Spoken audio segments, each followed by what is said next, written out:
conference, you announced that under your leadership, you would like to see Labor move away from the nanny state policies of the past, and you recognised that that had been one of the things that had harmed Labor. I just wanted to know, will you commit to actually undoing some of those? I mean, there is a bill before Parliament right now, being put forward by John Boscawen down the back, to amend Section 59 to give parents the freedom to actually do some of the things you've been talking about here today, to raise their children right, to teach them right for wrong, and to correct them lawfully using reasonable force but not harming them. I mean, will Labor back that bill? Will you help us? Will you protect us? Will you back good parents? I said at the conference that one of the problems that Labor faced was that we're often seen not to be focused on the key issues, but rather on issues on the side. I regard smacking as one of those issues. Labor didn't introduce the smacking bill, of course. It came from the Greens, and Labor wasn't alone in supporting it. It was supported by 110 out of 120 odd parliamentarians.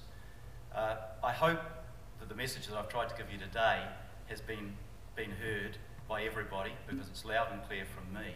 The message, first and foremost, is that I want us to focus on the real damage that is being done, the priority areas, and that is the protection of our children. I said in the course of my speech, Wanganui is the ridiculous example, but smacking, I think actually some people here, Larry might have been one of them, rightly said, why the hell are we worried about smacking when our kids are being neglected? Now, I'm saying that back to you, Larry. I'm saying that the bill that is there, the law that is there, actually hasn't resulted in good parents facing criminal charges for lightly smacking their children. If it was, there wouldn't be a Member of Parliament that would support it. I'm also saying, actually, police practice hasn't changed.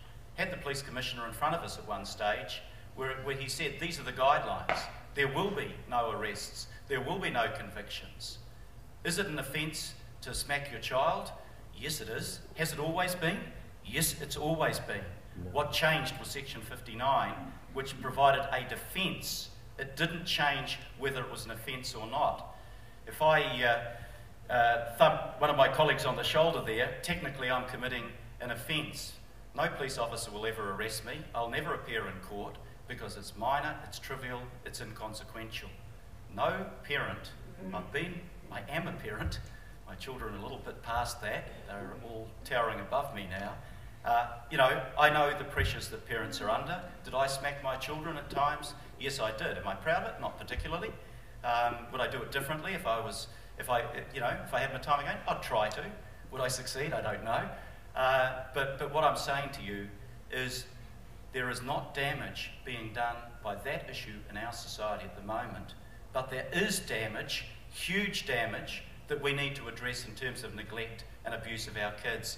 If only I could get people paying for full-page advertisements about abused and neglected kids. If only I could get everyone in this room actually alongside us now, working together as members of our community, regardless of our political views, to do something about that, we would then create a better New Zealand. What I said at the conference to finish was that I would focus on what is important, and that's exactly what I intend to do. The short answer to your question is, no, I won't be supporting John's bill. John and I actually had a very good discussion in my office this week about it. I understand his viewpoint. I think he understands mine. I don't condemn him for bringing the bill in. I respect him for what he's doing and why he's doing it. But no, that's not the priority for me. It's what I've been talking about to you today. Just based on that, because you talked about the full-page ad and that banner over there, the hands up if you've had enough of child abuse, we've put that in the paper as full-page ads a number of times. One of the things that's been calling for is a commission of inquiry into child abuse, a non-political commission of inquiry.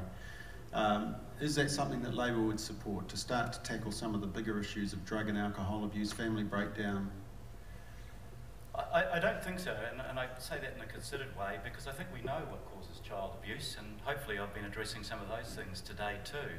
It's not that we don't know, it's that just we're not putting the resources, the time, the effort, the energy, the focus into doing something about it. I mean, frankly, I'd be a bit appalled if we thought that we had to have a Royal Commission to tell us why it's happening. We know why it's happening. What I don't know why is why we don't come together with a greater effort to do something about it. I'm not pretending that we can solve it overnight, but unless we say, this is number one on our priority. We won't do it. When I was Corrections Minister, constant pressure to spend hundreds of millions of dollars more on prisons, and I did. But, you know, all the while I wondered if I was spending those hundreds of millions of dollars on prevention, actually, maybe we would have created a better society out of it and a safer society. And that's what our goal should be. Okay, Christine. Phil, I've sat here and listened to you, and I've actually found a very difficult thing to do, because I watched you preside for 9 years over this country's social disintegration, as far as I'm concerned, and you stand there today saying you care about child abuse. I never heard you say that once in those 9 years. You didn't listen. Well, no, I believe you didn't listen. And I'm shocked at how cynical you are today to stand here and say this is important to you. With Sorry, Christine, your question? New Zealand Just your children. question. What really are you going to do about it? Well, firstly, that's a very highly partisan statement. And secondly, let me tell you that there is not one of my colleagues that hasn't heard me talking about these sort of things. Before I was in government, I was talking about it when we first brought in Family Start. During government, I talked about it. Yes, did we do enough about it? Of course we didn't. And that's what I'm saying to you here now. What should we do about it?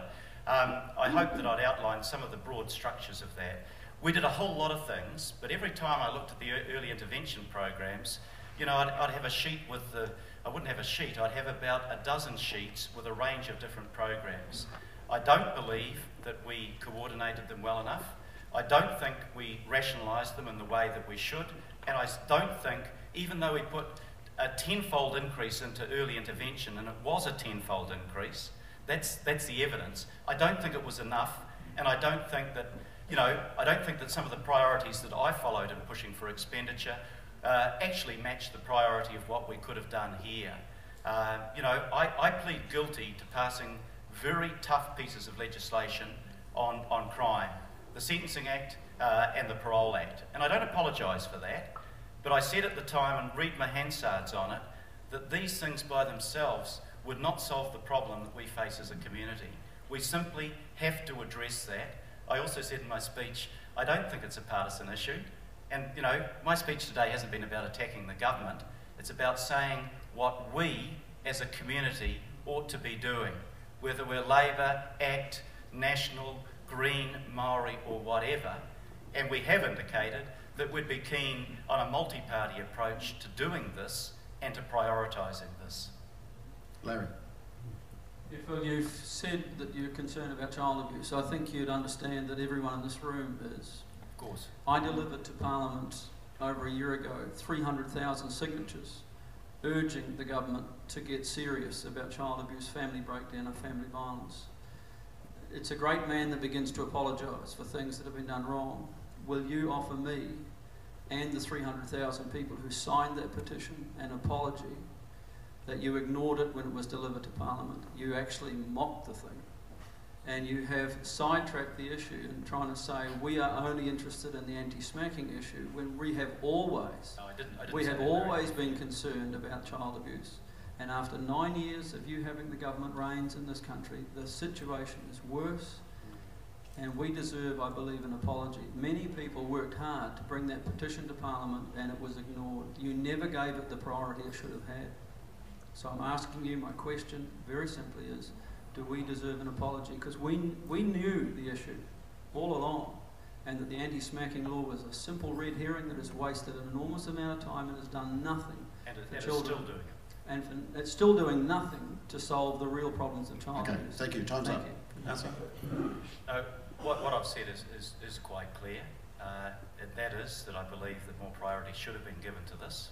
And I argued that at various times. I'm accepting collective responsibility. I've been a member of the government. When you're a member of the government, you take responsibility for the good things you do, and you take responsibility for the things that you failed to do. And did we make an effort? Yes, we did. I mentioned to Christine a tenfold increase in investment in early childhood intervention. Did we do enough? No. Do we need to do more? Yes. Should we work together to do that? Yes, of course we should. But let me repeat, because you and I both now traded, well, you know, smacking was a side issue. I believe that to have been a case. I've acknowledged that I thought that was the case.